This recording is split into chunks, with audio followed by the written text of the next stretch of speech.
Fala pessoal, vídeo de hoje eu quero falar sobre um assunto que eu tenho comentado muito e que é de extrema importância para a gente entender o mundo. Eu quero falar sobre o tão conhecido eixo das ditaduras, aquele grupo de países que estão unidos para transformar, alterar ou se impor diante da ordem internacional, famosos países revisionistas. Bom, vamos lá.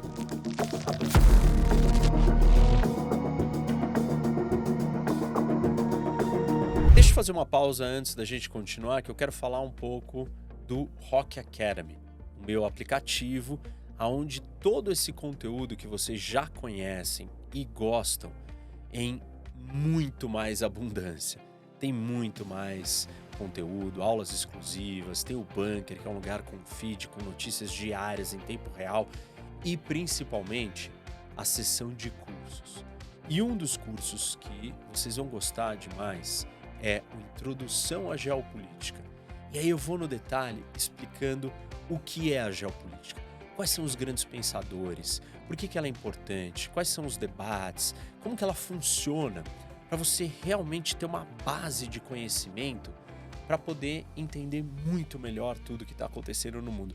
Se você já gosta de geopolítica, você vai se apaixonar pelo Rock Academy. Baixa ele nas lojas da Apple e do Google e ali você pode se tornar um membro e com isso então ter acesso a vários cursos exclusivos. Não é só esse, mas essa Introdução à Geopolítica realmente vocês vão gostar muito. Um fato que ilustra perfeitamente essa aliança de países aconteceu no dia 2 de janeiro de 2024. Forças russas lançaram um gigantesco ataque com mísseis nas cidades ucranianas de Kiev e Kharkiv, que matou pelo menos 5 civis, feriu mais de 100 e danificou a já combalida infraestrutura da Ucrânia. O ataque foi notável não apenas pelo dano causado, mas também porque demonstrou que a Rússia não está lutando sozinha. O ataque russo naquele dia foi realizado com armas equipadas com tecnologia da China, mísseis da Coreia do Norte e drones do Irã. Nos últimos 2 anos, esses 3 países se tornaram facilitadores cruciais da máquina de guerra de Moscou na Ucrânia. Desde a invasão da Ucrânia, em fevereiro de 2022, Moscou usou mais de 3.700 drones projetados pelo Irã, os famigerados Shaheds. A Rússia agora produz pelo menos 330 desses drones por mês e está colaborando com o Irã em planos para construir uma nova fábrica de drones dentro do seu território, o que vai aumentar ainda mais o número fabricado. A Coreia do Norte, por sua vez, enviou para a Rússia mísseis balísticos e mais de 2,5 milhões de projéteis de artilharia, justo quando os estoques ucranianos diminuíram. A China, por sua vez, tornou-se a aliada mais importante da Rússia. Pequim aumentou as suas compras de petróleo e gás russo, colocando bilhões de dólares nos cofres de Moscou. Além disso, a China fornece grandes quantidades de tecnologia bélica, desde semicondutores e dispositivos eletrônicos até equipamentos de bloqueio de radar e peças de caça a jato. Registros aduaneiros, por exemplo, mostram que, apesar das sanções comerciais ocidentais, as importações russas de chips de computador e de componentes de chip têm aumentado constantemente, voltando para os níveis pré-guerra. Só que mais da metade desses produtos vem da onde? Da China. O apoio da China, Irã e Coreia do Norte fortaleceu a posição da Rússia na guerra, minou a posição da Ucrânia e acabou com as chances do Ocidente de isolar a Rússia. Só que tudo isso é só a ponta do iceberg. A cooperação entre os 4 países já estava se expandindo antes de 2022, mas a guerra acelerou e aprofundou seus laços econômicos, militares, políticos e tecnológicos. Os 4 países identificam cada vez mais interesses comuns, alinham sua retórica e coordenam suas atividades militares e diplomáticas. A sua convergência está criando um novo eixo de desestabilização, que eu sempre chamo aqui de eixo das ditaduras, algo que está mudando profundamente o xadrez geopolítico mundial. O grupo não é um bloco institucionalizado ou uma aliança formalizada. Ele é, ao invés disso, uma coleção de estados insatisfeitos convergindo para um propósito compartilhado de derrubar os princípios, regras e instituições que sustentam o sistema internacional vigente. Ou seja, eles são um grupo de potências revisionistas, que buscam alterar o status quo do mundo para tornar mais favorável seus próprios interesses nacionais. O objetivo coletivo desse grupo é criar uma alternativa à ordem mundial que consideram ser dominada pelos Estados Unidos. Aqui é importante a gente fazer um disclaimer: nem toda ditadura se alinha automaticamente ao eixo das ditaduras, como nem toda democracia se alinha ao bloco contrário ao eixo das ditaduras. A característica fundamental comum ou decisiva para esses países compartilharem não é necessariamente serem autoritários, mas sim o elemento revisionista. Por exemplo, a Arábia Saudita é uma ditadura e muitas vezes muito mais sanguinária do que as outras 4. Mas a Arábia Saudita não é um país revisionista. Ele não quer alterar a ordem mundial. Ele não tem um projeto ambicioso, expansionista, de digitar como o mundo vai funcionar. O elemento aqui, o diferencial, é ser revisionista. E aí alguns podem dizer, mas então por que chama eixo, por que você chama de eixo das ditaduras e não eixo revisionista? Porque o que eu tento fazer aqui com vocês, ou o que eu tento trazer e ajudar todo mundo a compreender, são temas complexos de uma forma mais simples. Se eu falar eixo revisionista, pronto, eu já falei alguma coisa enigmática que a maioria não vai entender. Eixo das ditaduras é um elemento fundamental desse grupo, mas não é suficiente. A gente precisa incluir o outro elemento, que é o revisionismo. Nesse caso, é mais fácil eu falar eixo das ditaduras, muito mais gente vai entender. E óbvio, depois quem quiser aprofundar, vai vir aqui assistir esse vídeo e até o final entender a diferença do que são as condições necessárias e suficientes para a gente classificar o eixo das ditaduras. Ou seja, é necessário você ser uma ditadura, mas não é suficiente. Para ser suficiente ou para você estar no eixo das ditaduras, você tem que ser uma ditadura e tem que ser revisionista. É possível que novas ditaduras se juntem ao eixo das ditaduras? Sim. Basta elas se tornarem revisionistas. Porque quando elas se tornarem revisionistas e forem ditaduras, elas vão olhar para o eixo das ditaduras, com esses 4 países que eu citei, e vão falar, nossa, eles querem a mesma coisa que eu e eles são iguais a mim. Então, nada mais fácil do que eu me juntar a eles.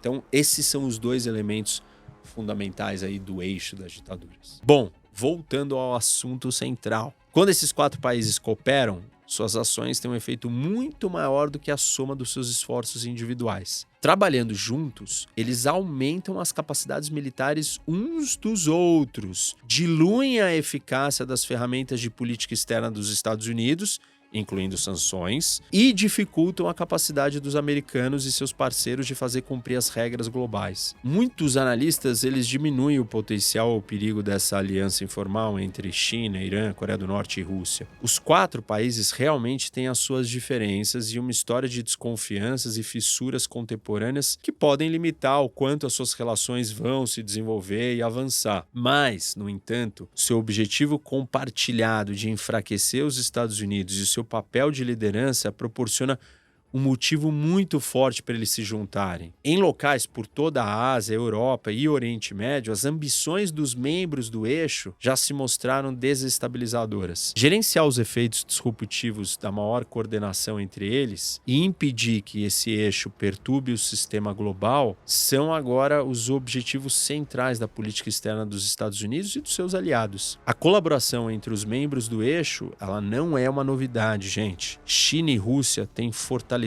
sua parceria desde o final da Guerra Fria, uma tendência, claro, que acelerou rapidamente depois da Rússia anexar a Crimeia em 2014, de 10% para 20% entre 2013 e 2021. E entre 2018 e 2022, antes de começar a guerra da Ucrânia, a Rússia forneceu um total combinado de 83% das importações de armas da China. A tecnologia russa também ajudou o exército chinês a aprimorar suas capacidades de defesa aérea, antinavio e de submarinos, tornando a China uma força militar mais formidável em um potencial conflito naval com os americanos ou em Taiwan. Pequim e Moscou também expressaram uma visão compartilhada. No início de 2022, o presidente russo Putin e o líder chinês Xi Jinping assinaram um manifesto conjunto prometendo uma parceria, a famosa parceria sem limites, entre os dois países e chamando por relações internacionais de um novo tipo. Em outras palavras, um sistema multipolar que não seja liderado pelos Estados Unidos. O Irã, por sua vez, também fortaleceu os seus laços com o eixo das ditaduras.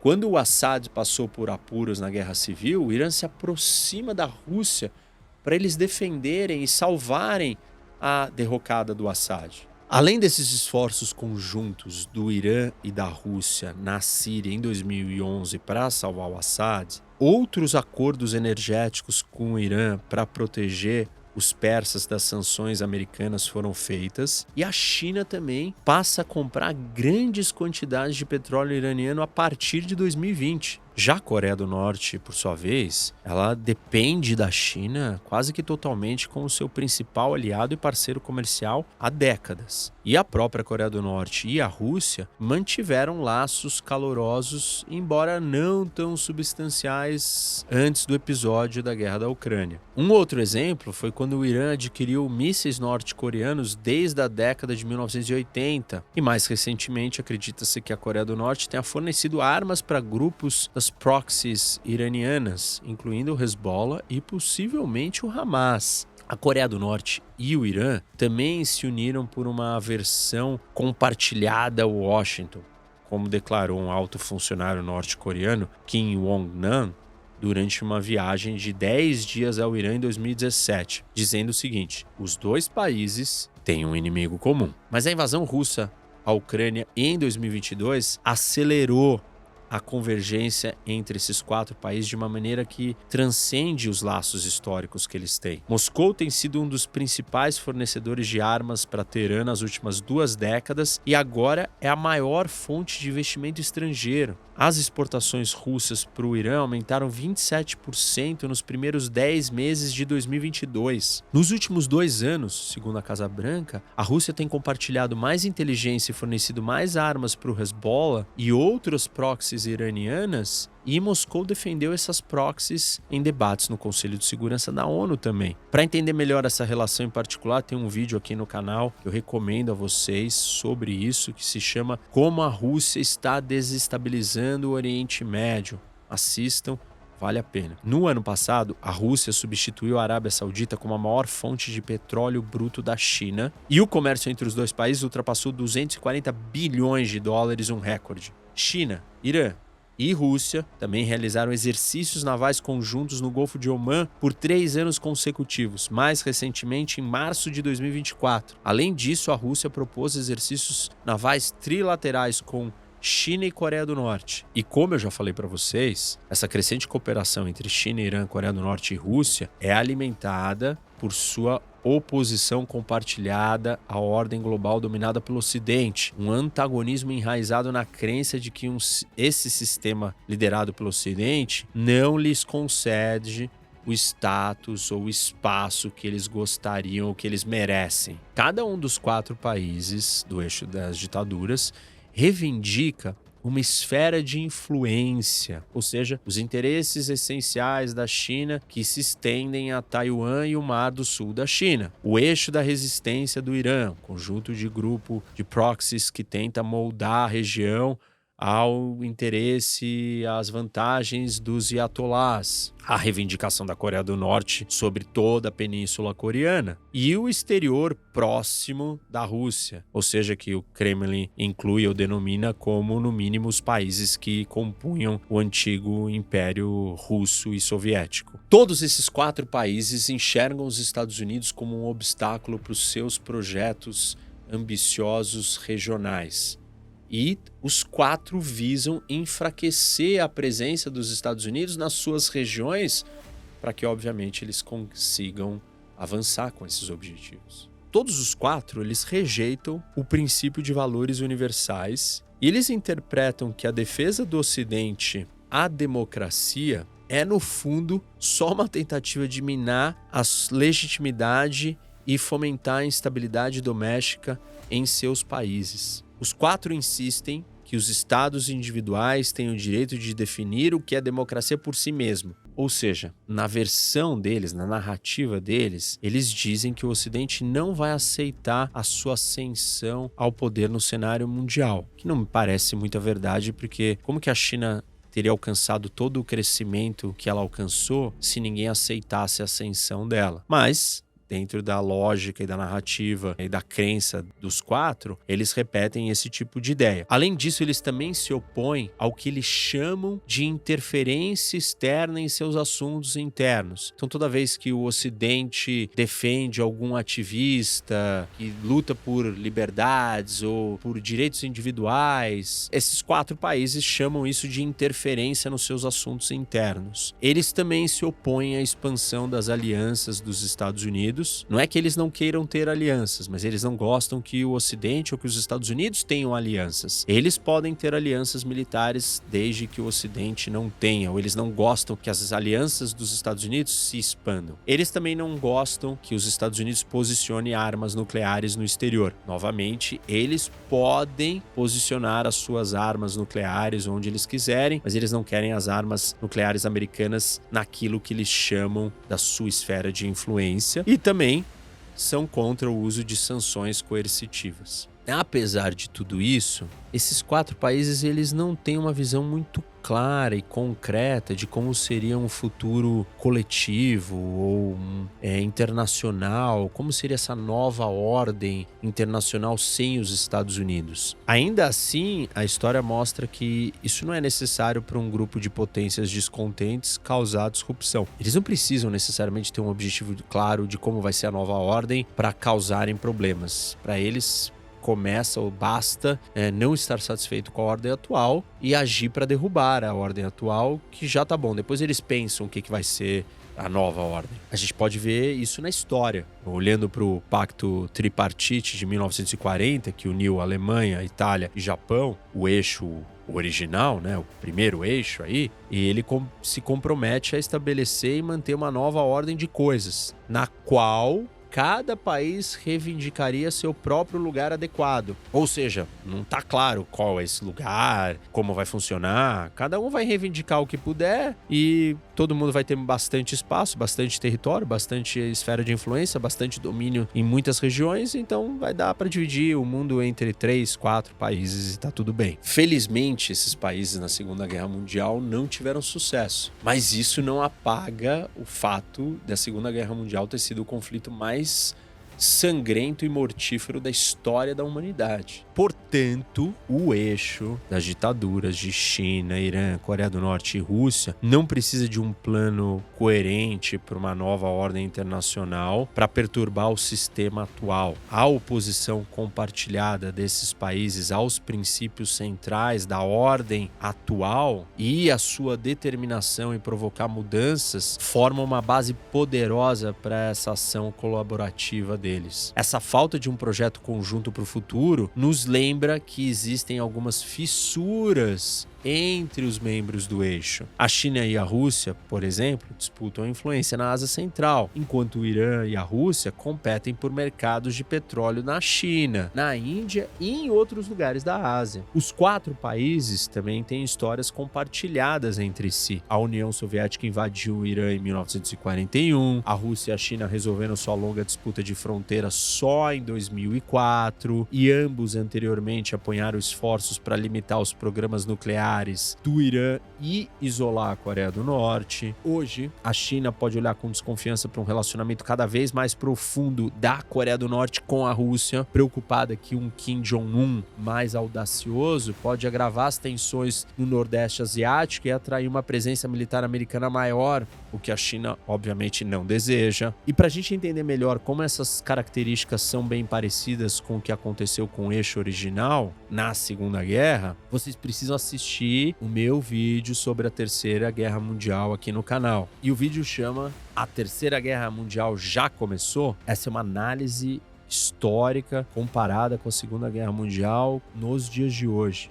É muito importante para vocês entenderem tudo isso aqui que eu estou explicando sobre a relevância da criação desse eixo das ditaduras. Mas voltando para concluir o raciocínio, as diferenças entre os 4 países do eixo não são suficientes para dissolver os laços que eles forjaram pela sua resistência comum ao mundo liderado pelo Ocidente. Agora, esquece o exemplo da Segunda Guerra, né, do eixo original, e vamos voltar para o presente. A Rússia tem sido o principal agitador desse eixo. A invasão da Ucrânia marcou um ponto sem retorno na longa cruzada do Putin contra o Ocidente. O Putin tornou-se mais empenhado em destruir não só a Ucrânia, mas também a ordem global. Ele dobrou a aposta em relacionamentos com países de mentalidade semelhante para alcançar os seus objetivos. E como a Rússia foi cortada do comércio, investimento e tecnologia ocidentais desde o começo da guerra, Moscou teve pouca escolha a não ser depender mais dos seus parceiros autocráticos para sustentar as suas hostilidades. Munição, drones, microchip e outras formas de ajuda que os membros do eixo enviaram têm sido de grande ajuda para os russos. Mas quanto mais o Kremlin depende desses países, mais ele vai ter que dar em troca. Pequim, Pyongyang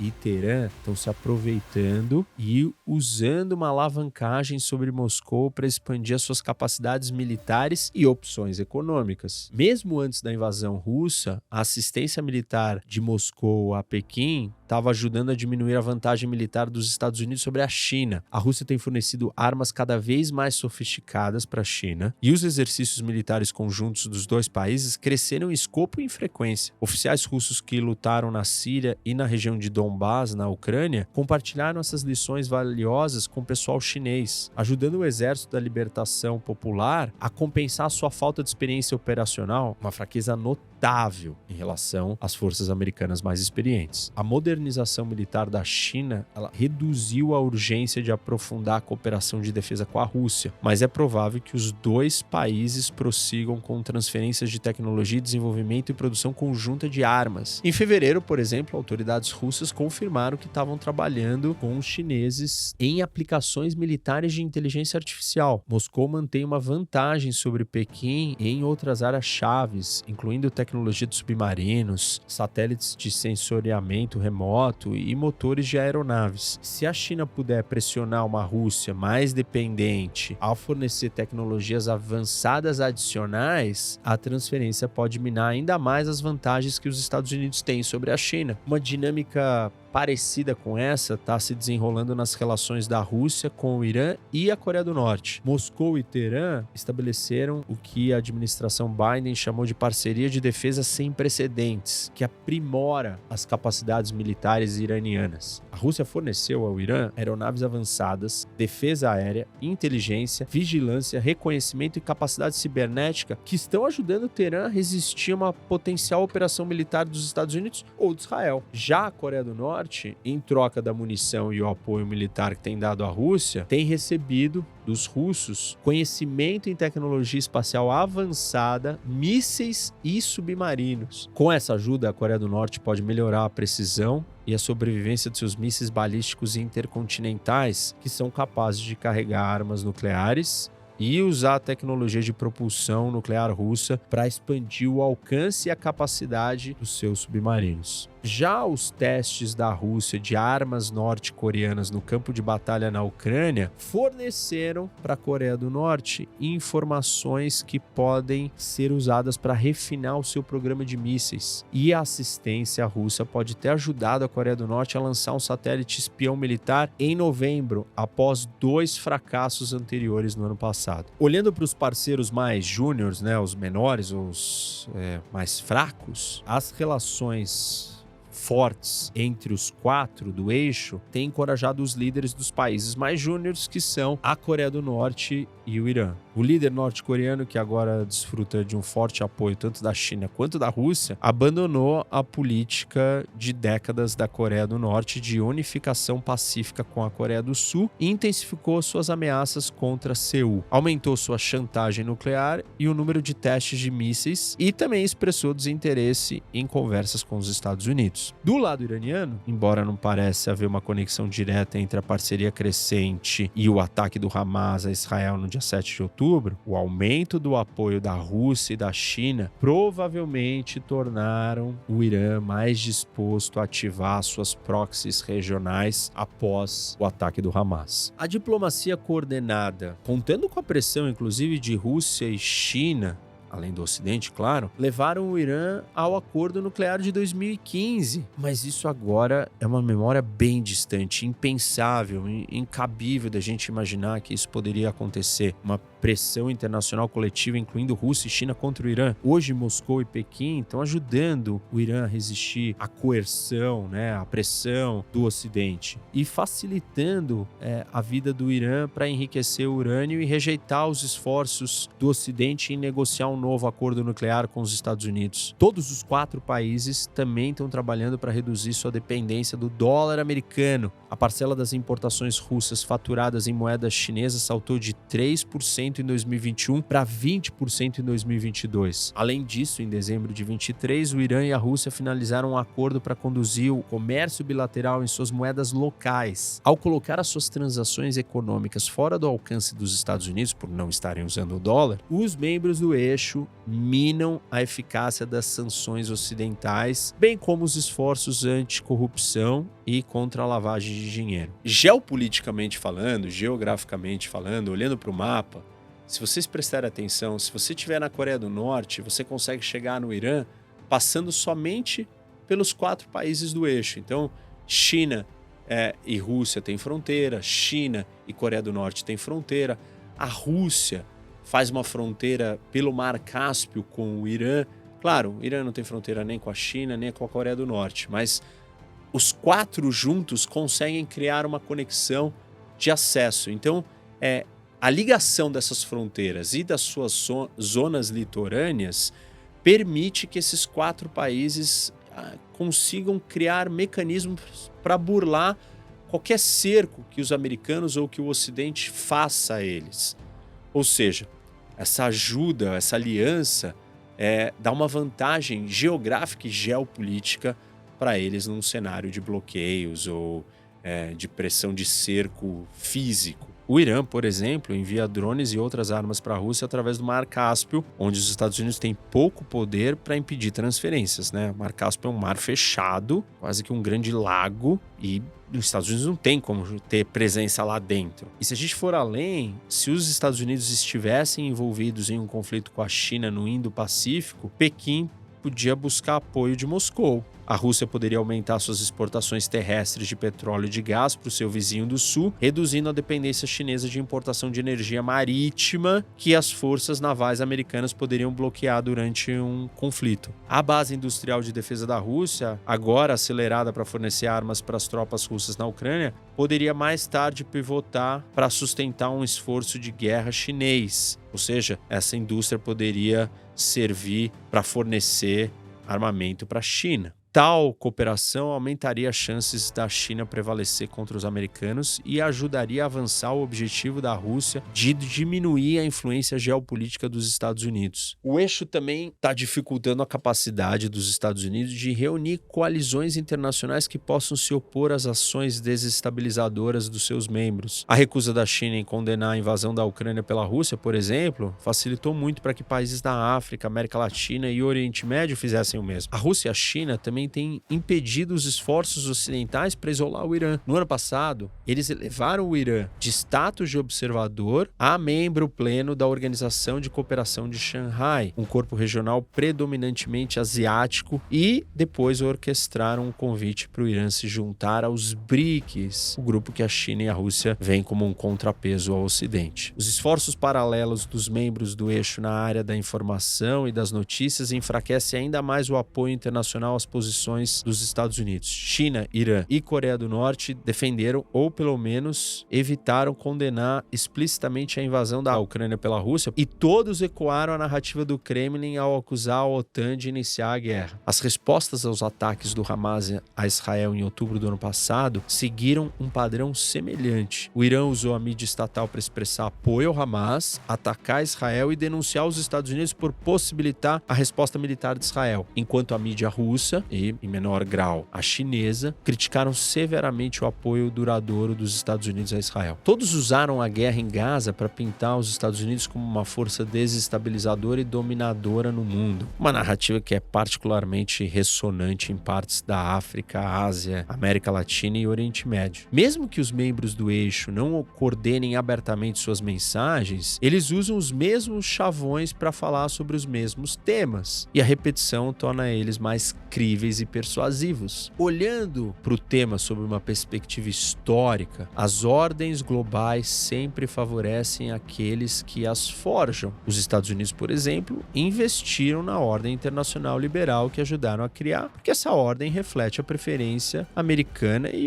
aumenta a influência dos Estados Unidos. Enquanto uma ordem permanecer suficientemente benéfica para a maioria dos membros, um grupo central de estados vai defender. Enquanto isso, os países dissidentes, aqueles incomodados, eles estão vinculados por um problema de ação coletiva. Se esses dissidentes resolverem se afastar ou se opor em massa, eles poderiam ter sucesso em criar uma ordem alternativa mais ao seu gosto, mas sem um núcleo central de estados poderosos ao redor do qual possam se agrupar, é mais vantajoso permanecer com a ordem existente. Por décadas, aqueles que se opunham à ordem liderada pelos Estados Unidos, estavam limitados a um número pequeno de estados rebeldes com pouco poder de desestabilizar essa ordem criada pelos americanos. Mas a invasão da Ucrânia pela Rússia é uma faísca que reestabelece ou reestrutura as relações interestatais, possibilitando essa ação coletiva de mobilização daqueles que querem mudar a ordem, que querem mudar o sistema, mas que não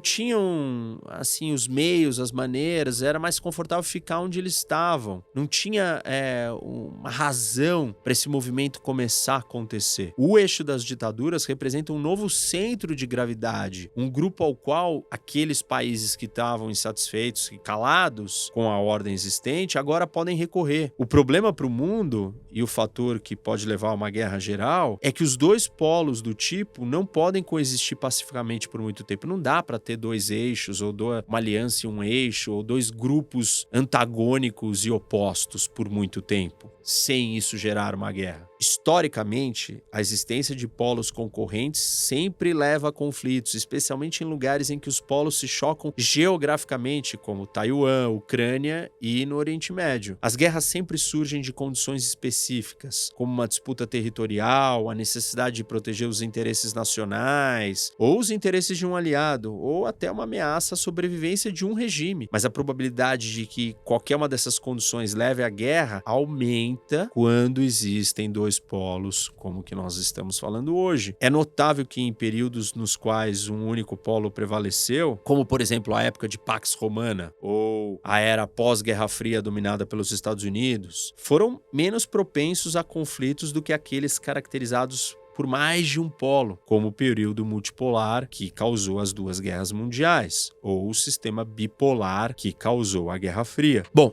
o mundo já teve uma prévia da instabilidade que essa nova era de polos concorrentes vai trazer, com potenciais agressores empoderados pela normalização da violência pelo eixo e menos receosos de serem isolados se agirem. O ataque do Hamas a Israel, por exemplo, ameaça envolver o Oriente Médio mais amplo em guerra. Em outubro passado, o Azerbaijão tomou à força o controle de Nagorno-Karabakh, uma região separatista habitada por armênios étnicos. As tensões também aumentaram entre Sérvia e Kosovo em 2023, e até a Venezuela ameaçou tomar o território da vizinha Guiana em dezembro. Embora condições internas tenham precipitado os golpes em Mianmar e na região do Sahel, na África, desde 2020, o aumento da incidência dessas revoltas também está conectado a esse novo arranjo internacional, desses polos, da criação do eixo, da movimentação do eixo das ditaduras. Por muitos anos, parecia que os golpes golpes estavam se tornando menos comuns, em grande parte porque os conspiradores enfrentavam custos muito significativos ao violar as normas reconhecidas internacionais. Agora, no entanto, os cálculos mudaram. Derrubar um governo ainda pode destruir as relações com o Ocidente, mas os novos regimes podem ter o apoio da Rússia ou da China. Ou seja, esses agitadores, esses revolucionários, eles têm onde arrumar abrigo depois. Eles têm parceiros além do Ocidente, porque existe um outro bloco. Um desenvolvimento ainda maior do eixo das ditaduras traria mais tumulto. Até agora, a maioria das colaborações entre China, Irã, Coreia do Norte e Rússia foi bilateral. Ações trilaterais e quadrilaterais podem expandir essa capacidade de disrupção num nível muito substancial. Países como Belarus, Cuba, Eritreia, Nicarágua e Venezuela, todos os quais se ressentem com o sistema liderado pelos Estados Unidos e pelo Ocidente, também poderiam trabalhar mais de perto com o eixo. Se o grupo crescer em tamanho e melhorar a sua coordenação, os Estados Unidos e os seus aliados vão ter muita dificuldade em defender a atual ordem global.